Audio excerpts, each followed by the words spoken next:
Vamos abrir a Bíblia Sagrada, a Palavra de Deus, no livro de Lucas.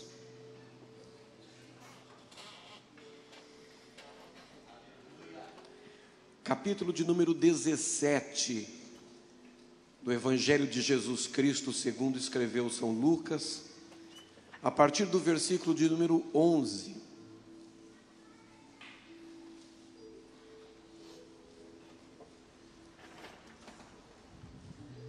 E a Bíblia Sagrada, a Palavra de Deus, assim diz: de caminho para Jerusalém, passava Jesus pelo meio de Samaria e da Galileia. Ao entrar numa aldeia, saíram-lhe ao encontro 10 leprosos, que ficaram de longe e lhe gritaram, dizendo: Jesus, mestre, compadece-te de nós. Ao vê-los, disse-lhes Jesus: ide e mostrai-vos aos sacerdotes. Aconteceu que, indo eles, foram purificados. E um dos 10, vendo que fora curado, voltou, dando glória a Deus em alta voz. E prostrou-se com o rosto em terra aos pés de Jesus, agradecendo-lhe, e este era samaritano. Então Jesus lhe perguntou: não eram 10 os que foram curados? Onde estão os 9? Não houve porventura quem voltasse para dar glória a Deus, senão este estrangeiro? E disse-lhe: levanta-te e vai, a tua fé te salvou.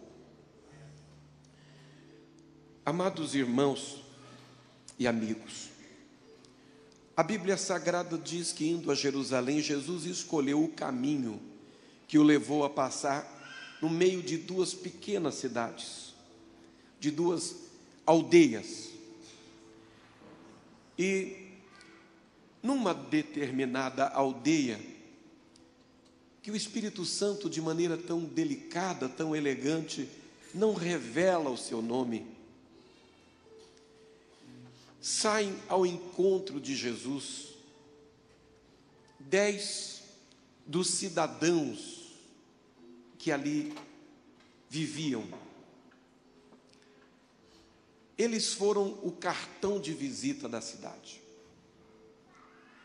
mas eles eram exatamente tudo que a cidade não queria que Jesus visse. Eles eram tudo aquilo que a cidade não gostaria que ninguém visse, que ninguém soubesse.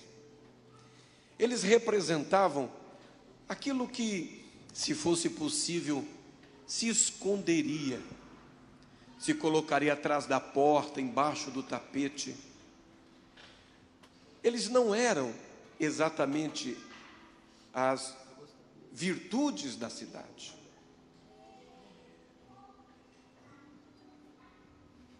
Quando o Senhor Jesus chega na aldeia, incrível, para terror dos líderes daquela aldeia, para terror do prefeito, dos vereadores, das autoridades da cidade, aquilo que estava escondido saltou e se colocou diante de Jesus. Por quê? E aí eu começo a mensagem desta noite. Não existe absolutamente nada que se possa esconder de Jesus. Nada.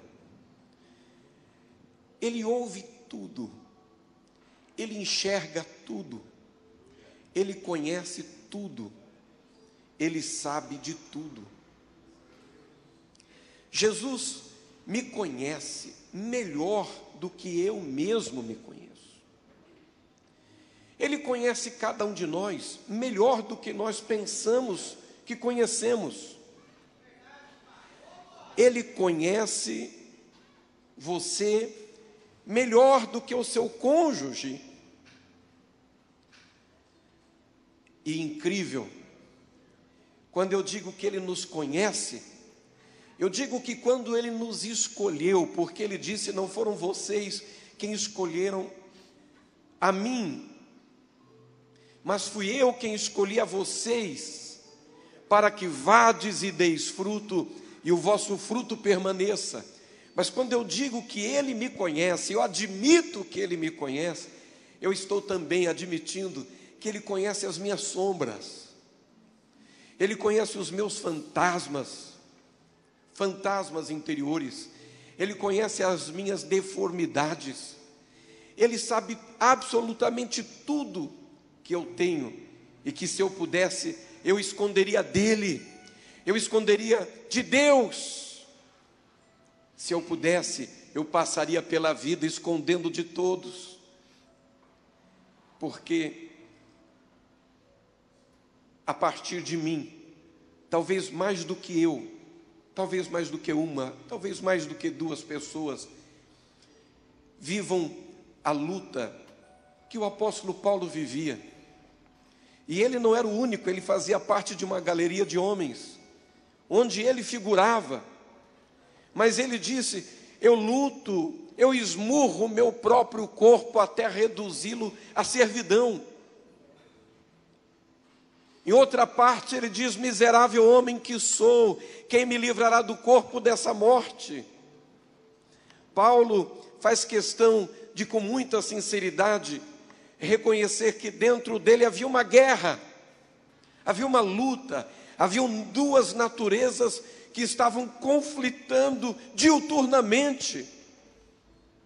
Sim, porque quando eu nasci de novo, eu não tive morta dentro de mim a natureza adâmica.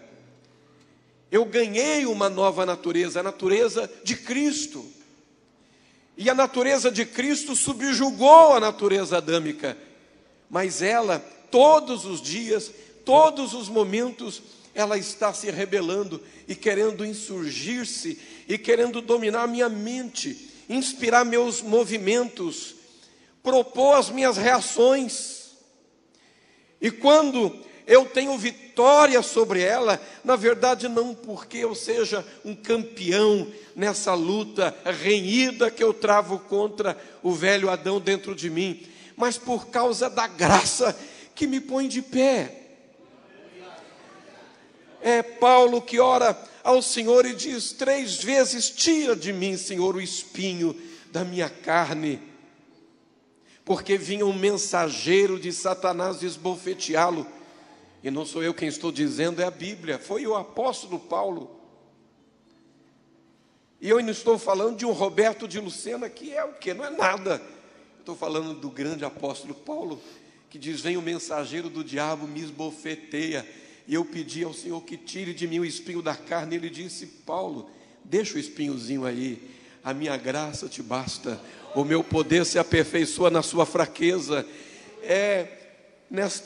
Neste conflito, é o resultado deste conflito, desta crise diuturna, dessa luta diuturna, que me aperfeiçoa e dá oportunidade para que a natureza de Cristo se consolide cada vez mais em mim. Agora, eu não posso, sendo honesto nesse altar, dizer que eu não tenho sombras interiores, que eu não luto, que eu não guerreio, que eu não faço força para obedecer o conselho da palavra de Deus, que diz: quem está em pé, cuidado para que não caia. Eu volto ao apóstolo Paulo quando ele diz: às vezes o bem que eu quero fazer não faço, e o mal que eu quero fazer também eu não consigo fazer. A verdade é que quando Jesus me escolheu, antes do momento que eu o escolhi, Ele me escolheu sabendo exatamente todas as sombras que eu tenho, todas as lutas que eu travo, todos os defeitos que eu tenho, os pensamentos inconfessáveis, as lutas, as batalhas.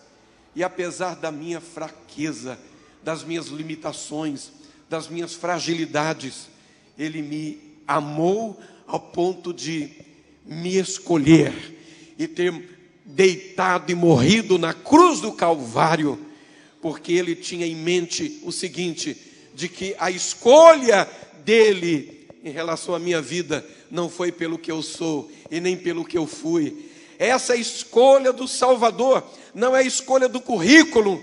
Ele não nos escolhe pelo nosso passado, nem por aquilo que nós acertamos.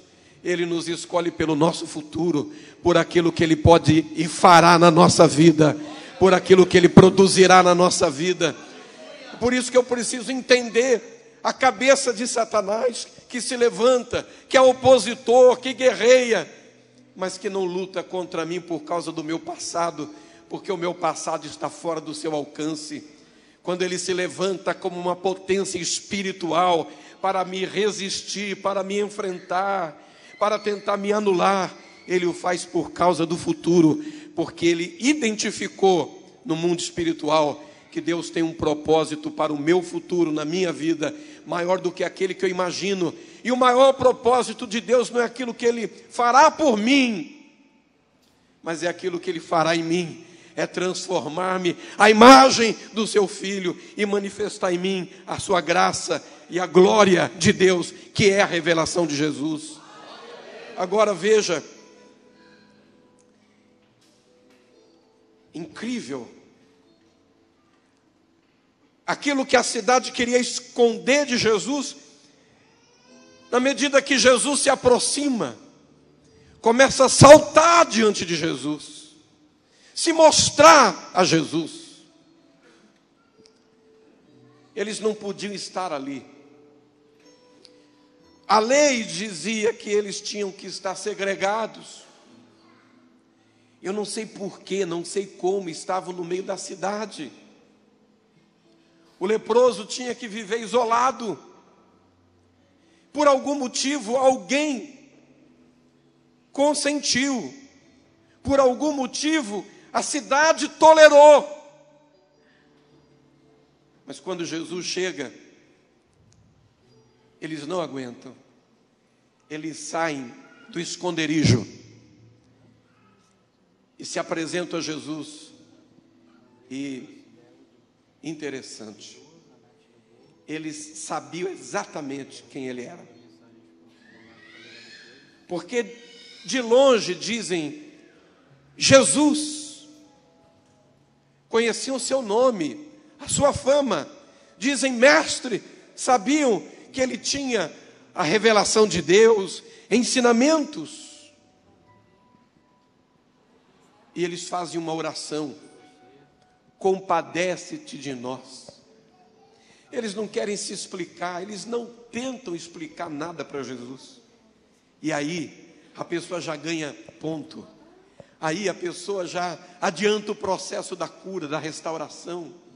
Porque é uma perda de tempo a gente tentar ficar explicando as coisas e justificando as sombras para Deus. Eles objetivamente admitem: Jesus, nós sabemos quem o Senhor é, mestre, nós reconhecemos que o Senhor é boca de Deus nesse país, tenha misericórdia de nós. E Jesus, ao vê-los, dá uma ordem, um comando. Mas esse comando de Jesus é, na verdade, uma sentença de morte para eles. Porque Jesus diz a eles: vão e se mostrem aos sacerdotes. E o sacerdote era quem identificava e confirmava se uma pessoa estava com lepra. O sacerdote é que determinava a segregação. E o sacerdote é que aplicava a pena de morte caso o leproso expusesse a sua família e a sua coletividade ao risco da lepra e à impureza. Então, muito provavelmente, Jesus os estava mandando para a morte. Porque ao admitirem-se leprosos para o sacerdote e dizerem onde moravam, provavelmente seriam punidos com a morte. E aí, meus irmãos e meus amigos, acontece uma coisa tão linda, tão linda. Por quê? Eu tinha 1 ano de idade quando meu pai se converteu à fé evangélica. Eu tenho 52 anos. Eu tinha 3 anos de idade quando tive a minha primeira experiência com o Espírito Santo, orando pela minha mãe para que ela fosse curada. E ela foi curada. Eu tinha 6 anos de idade quando eu tive a minha primeira experiência com Jesus, que foi o dia que eu comecei a pregar. Então eu estou pregando o Evangelho há 46 anos. Aos 11 anos de idade eu fui batizado com o Espírito Santo, orando junto com meu avô, numa vigília de julho, inverno, forte em Santa Isabel.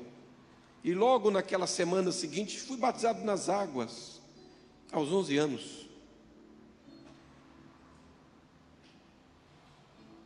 Eu tinha 16 anos quando meu pai me consagrou evangelista, me levou para a cadeia pública da cidade e me apresentou o delegado, doutor Odilon Batista Rodrigues.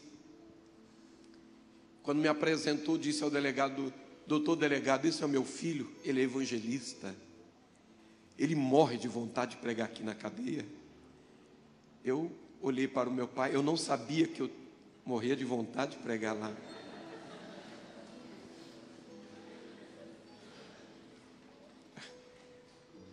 O delegado consentiu e eu comecei a pregar lá na cadeia pública de Santa Isabel. Foi a minha primeira igreja, o meu primeiro rebanho.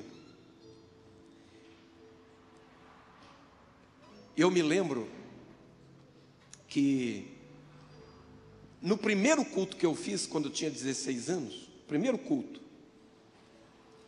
eu reuni um grupo de presidiários, estava ministrando para eles, e um presidiário chamado Valdir. O diabo entrou nele e ele decidiu que ia me matar.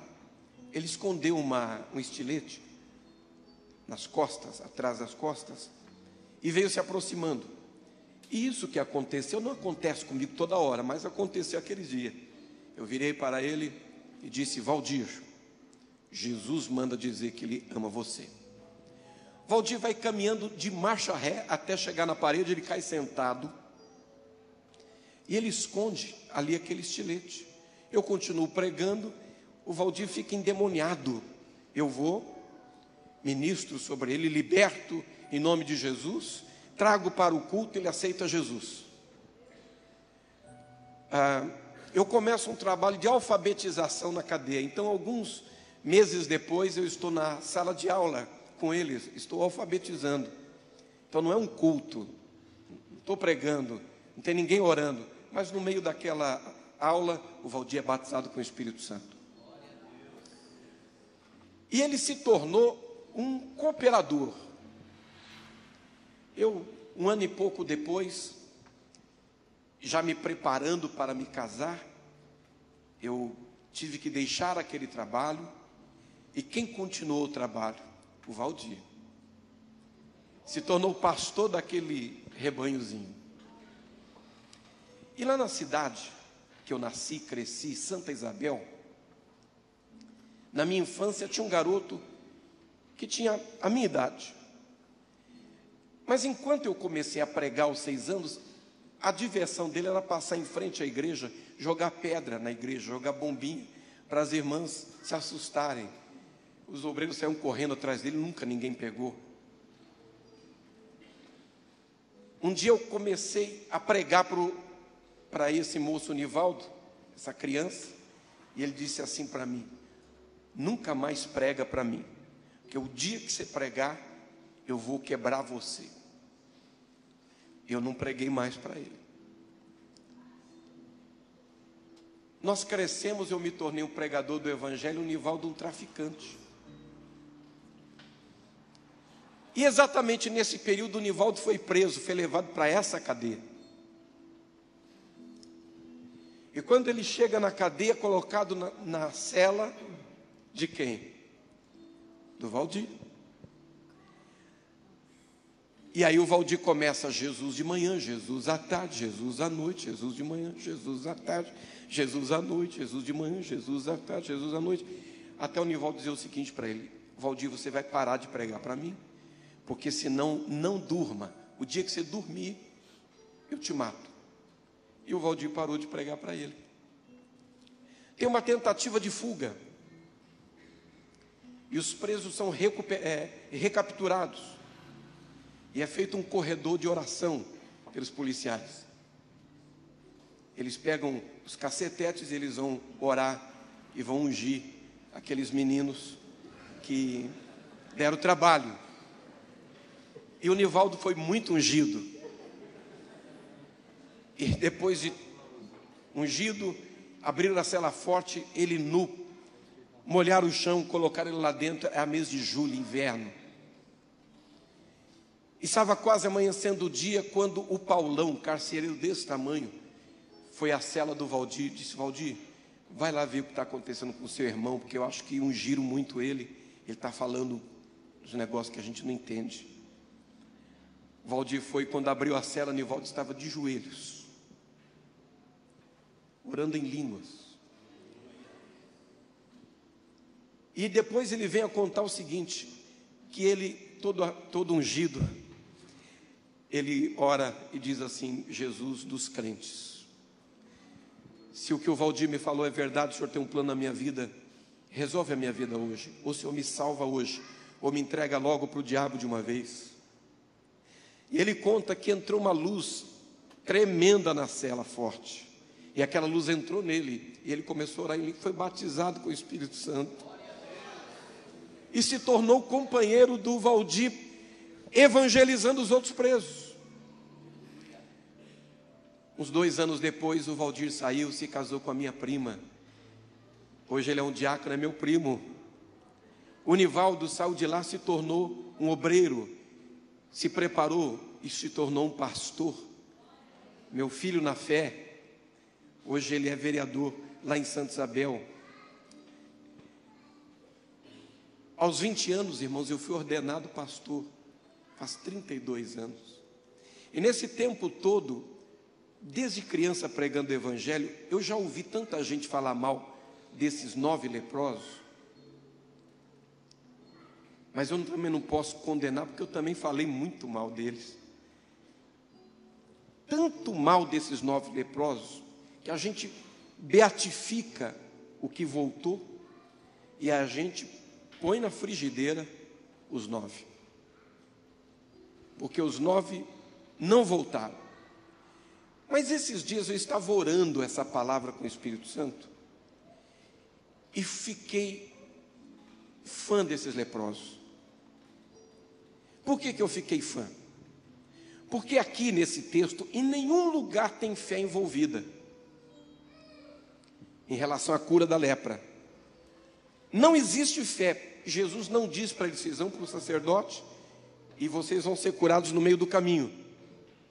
O que é que está envolvido? Está envolvido obediência, só, pura e simples. Aqueles 10 leprosos, quando eles vão sob o comando de Jesus ao encontro da sua sentença de morte, eles estão se movendo pela obediência.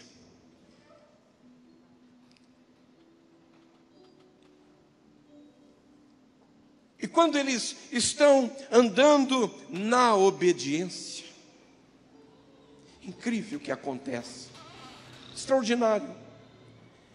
Porque quando uma pessoa decide andar em obediência, você sabe que ela quebra uma cadeia espiritual, de hierarquia espiritual da maldade, da malignidade sobre a sua vida. O contrário de obediência na Bíblia Sagrada não é desobediência. O contrário da obediência na Bíblia Sagrada é rebelião, é rebeldia. E a Bíblia diz que para Deus o pecado de rebelião é igual ao pecado de feitiçaria. Ainda no Antigo Testamento a Bíblia diz: ao feiticeiro não deixarás viver. Lá em Apocalipse a Bíblia vai dizer: os feiticeiros ficarão do lado de fora.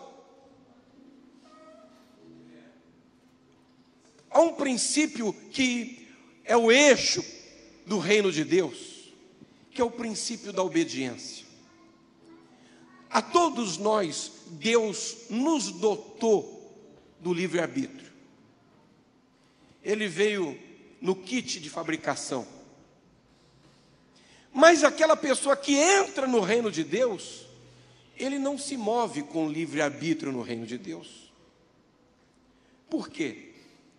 Porque ele pega a sua vontade que muitas vezes colide com a vontade de Deus, e ele submete a sua vontade à vontade de Deus.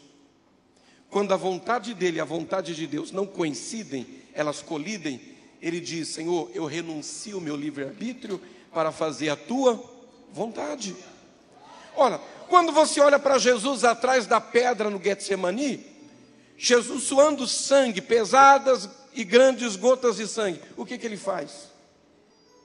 Pai, se for possível, passa de mim esse cálice sem que eu beba. Por quê? A vontade do Pai e a vontade do Filho não eram coincidentes naquele momento. Jesus sabia o sabor daquele cálice. E se ele tivesse levado a termo a decisão colocada diante de Deus em função da sua angústia, da sua agonia, ele não seria menos filho de Deus, menos amado pelo Pai. Mas, queridos irmãos e amigos, ele diz: Pai, não se faça a minha vontade, é a sua. Eu pego o meu livre-arbítrio, eu submeto a tua vontade, está debaixo da tua vontade. Ele diz para os discípulos: uma comida eu tenho para comer que vocês não conhecem, é fazer a vontade do Pai que me enviou. Adiante, na ressurreição de Lázaro, ele diz: o Pai sempre me ouve, porque eu faço tudo o que lhe agrada. É o que Jesus ensina no dia do seu batismo.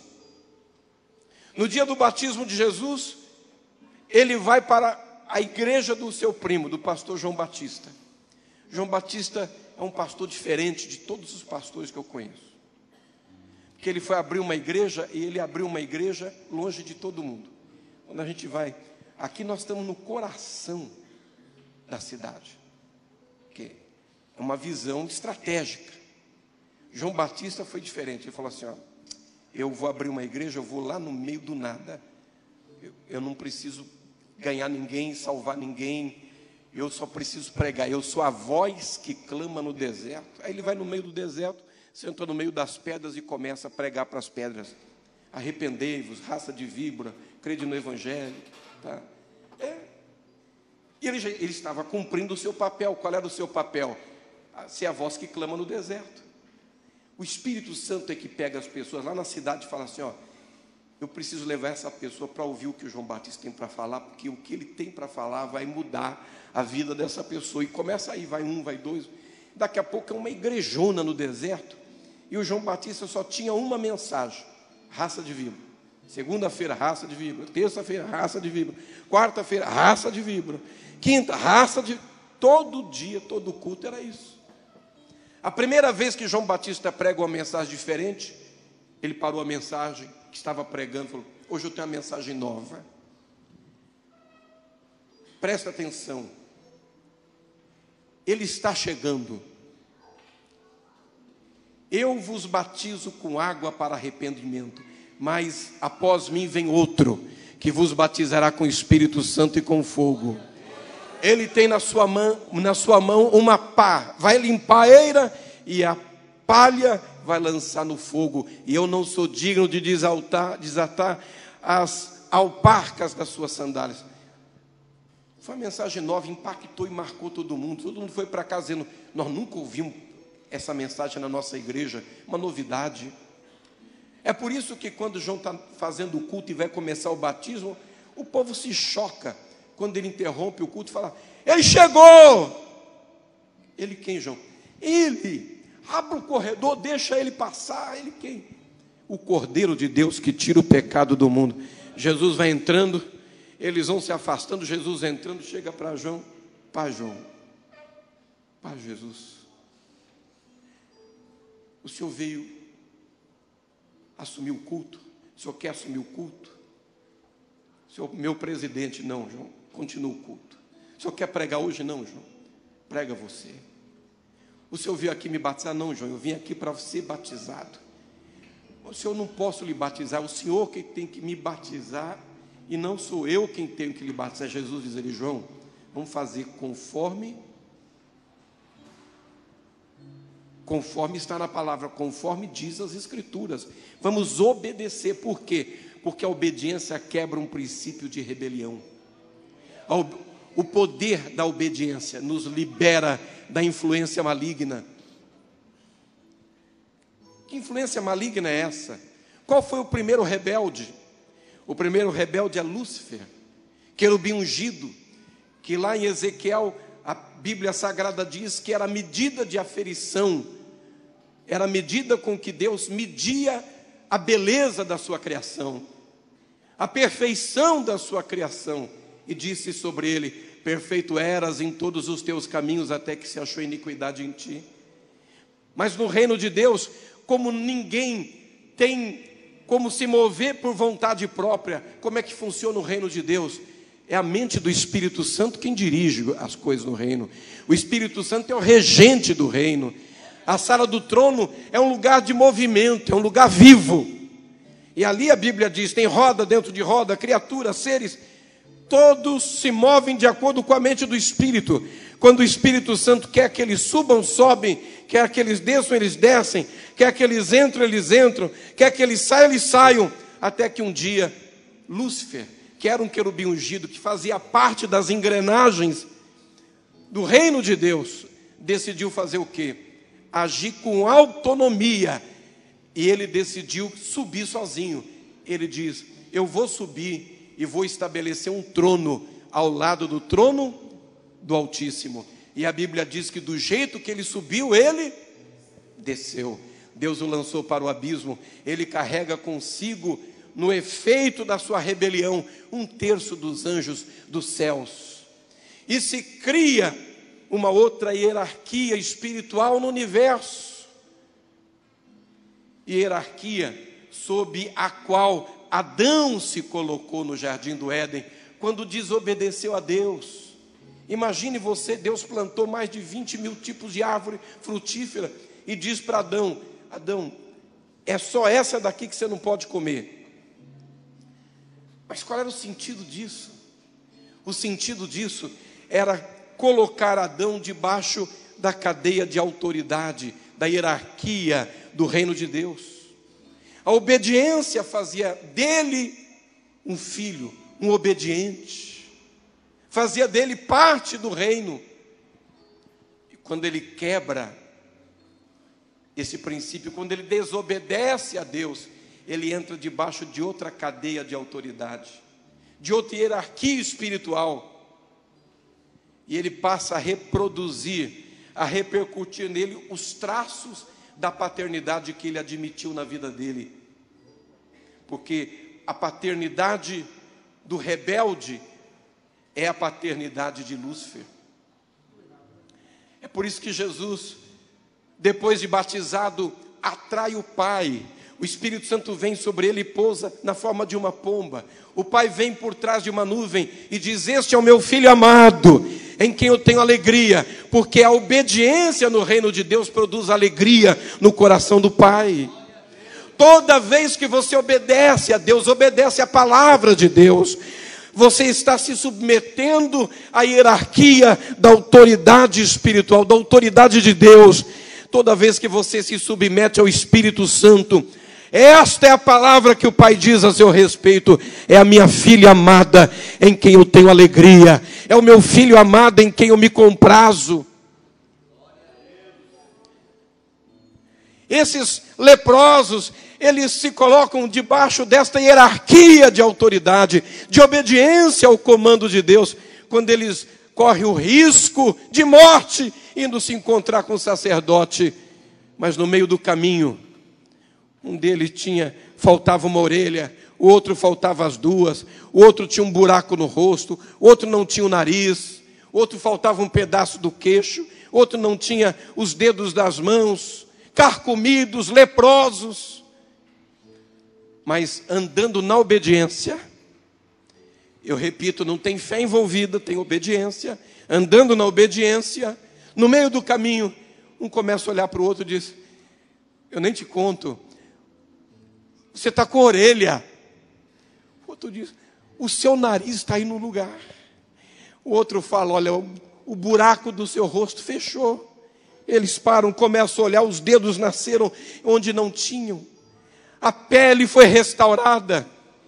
E os 9 que a gente passa a vida inteira falando mal, e eu falei mal, os 9 disseram: eu vou continuar obedecendo o comando. Eu preciso ir até o sacerdote porque ele deu uma ordem. Agora um deles, o que voltou, não é que desobedeceu. O que voltou disse: eu também vou obedecer. Mas eu não posso ir sem pagar o preço de voltar e dizer para ele obrigado. Ele quis fazer mais do que os outros. Ele saiu da média. E em saindo da média, ele nos deixa uma lição. Que se você quer ter um resultado diferente dos outros, você precisa fazer alguma coisa diferente dos outros. Isso em todos os sentidos. Isso em relação ao seu casamento, em relação à sua família, em relação à sua vida profissional, em relação à sua escola, faculdade, em relação ao ministério, o seu chamado. Se você quer produzir um fruto, um resultado fora da média, você precisa ter ações que também sejam fora da média. É a grande lição que ele dá quando ele diz: eu vou obedecer, mas eu primeiro volto e agradeço. E ele chega diante de Jesus, se ajoelha, e ele vai pela estrada gritando, glorificando a Deus em voz alta. O espetáculo grotesco de ver 10 homens leprosos e carcomidos andando pela estrada, e que fazia as pessoas todas se afastarem, é totalmente diferente desse show, desse ex-leproso que volta dando glória a Deus, dando glória a Deus, dando glória a Deus, e se chega diante de Jesus, se lança por terra e o adora. E Jesus diz: não foram os 10 curados? Onde estão os 9? Não houve porventura quem voltasse para dar glória a Deus, senão esse estrangeiro? Jesus também sabia quem ele era. Mas Jesus não estava reivindicando para ele o aplauso, a gratidão e o louvor deles. Jesus estava aproveitando a oportunidade para nos ensinar o poder da gratidão. O que a gratidão produz. E nesse caso a gratidão deu a esse moço um diferencial em relação aos seus companheiros. Porque Jesus disse a ele: levanta-te, vai, a tua fé te salvou. Além de curado, ele foi salvo. Nós estamos vivendo, irmãos, um mundo onde cada dia as pessoas estão perdendo a sua humanidade. E perdendo a sua humanidade, e Jesus disse: do que adianta o homem ganhar o mundo inteiro, perder a sua alma? Essa humanidade vai perdendo o sentimento de gratidão. Isso não é novo, mas nunca foi coletivo. O salmista disse: aquele que comia comigo no prato virou contra mim o seu calcanhar. A ingratidão é coisa antiga. Mas é por tanta ingratidão que às vezes as pessoas se cansam de fazer o bem. Mas a Bíblia diz: não vos cansais de fazer o bem, porque no tempo certo vocês alcançarão a recompensa. Quando nós fazemos o bem, não fazemos o bem por causa de quem recebe o bem.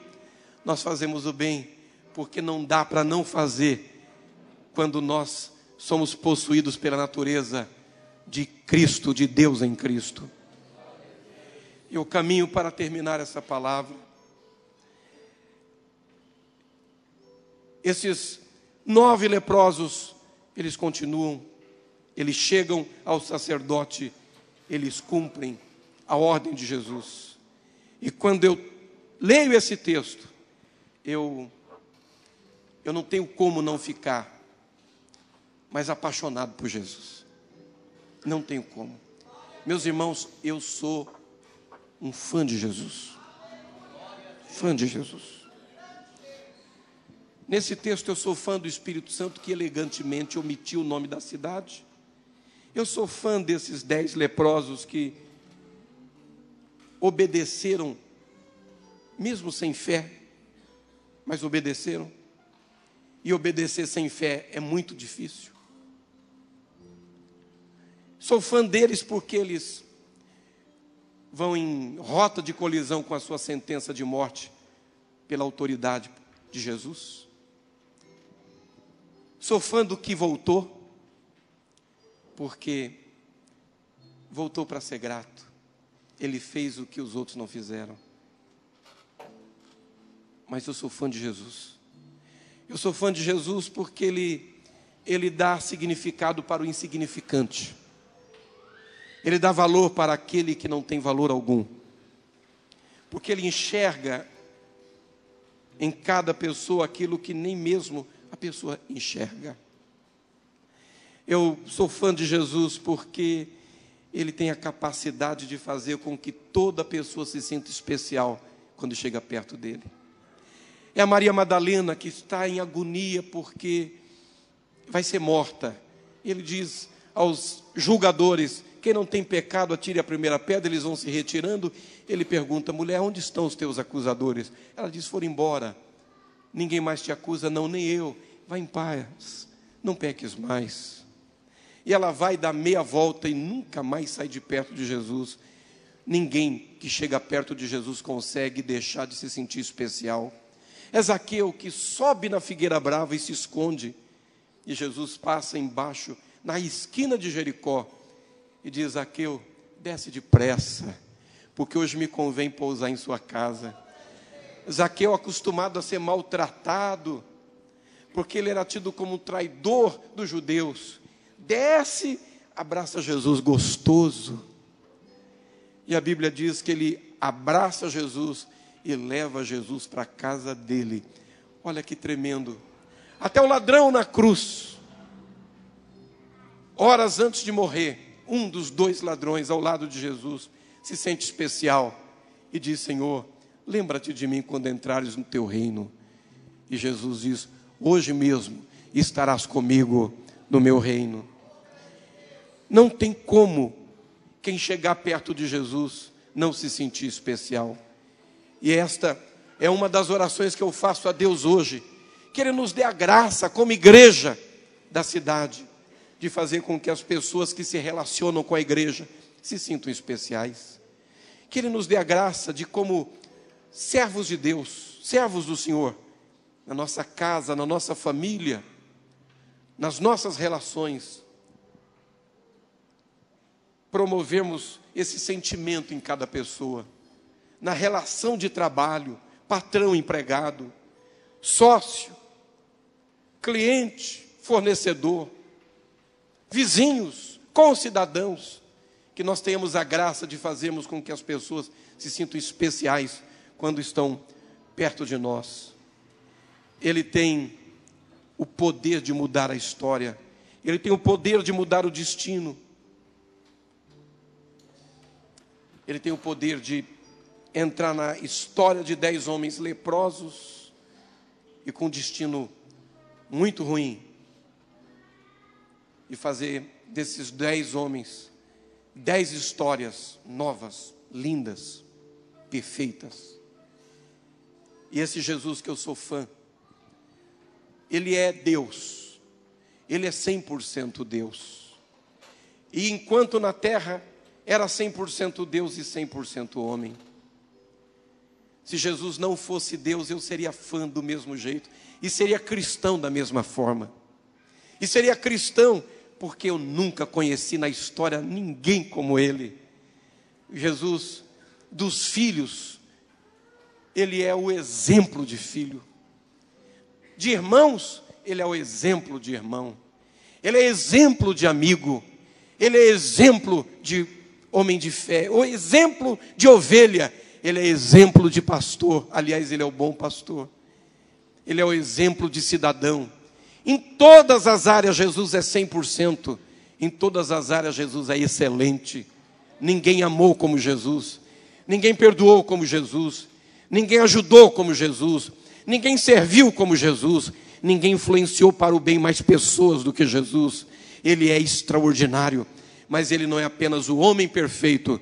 Jesus é Deus na sua plenitude. E Ele, Deus, o Pai, amou o mundo de tal maneira que deu o seu Filho unigênito, para que todo aquele que nele crê não pereça, mas tenha vida eterna. Ele é o Cordeiro de Deus, o Cordeiro que não foi morto por Herodes, que não foi morto pelos judeus, que não foi morto por Judas, o Cordeiro de Deus que foi morto por causa do amor de Deus. Ele morreu pelo amor. Ele não está na cruz lutando para tirar a mão e evitar o prego, os cravos. Ele se estende na cruz e faz de si mesmo um caminho, um vivo e novo caminho para o coração do Pai. Meus irmãos, eu amo vocês. E eu desejo que esse Jesus extraordinário, esse Jesus que nos conhece, mesmo nos conhecendo, não nos desprezou e nem nos lançou fora, porque aquele que vem a mim, diz ele, de maneira nenhuma lançarei fora. Este Jesus extraordinário que nos conhece, que não nos descartou, que não nos lançou fora, que não abriu mão e nem abre mão de nós, que não desistiu e nem desiste de nós. Esse Jesus dessa pequena cidade, esse Jesus que entra nessa pequena aldeia, esse Jesus que muda a história e a sorte desses homens, ele a cada dia esteja na sua casa, na sua família, no seu lar, nos seus sonhos, na sua vida. Ele te abençoe, ele abençoe a tua vida no presente, ele abençoe o teu destino, ele te dê forças para estar debaixo dessa cadeia, desse princípio de obediência à palavra, à vontade de Deus. Ele promova em cada um de nós a sua natureza e pela sua graça, ele nos dê força para estarmos de pé até aquele dia, que eu acredito muito será logo ali, é já já, Maranata, é o dia do grande e extraordinário encontro.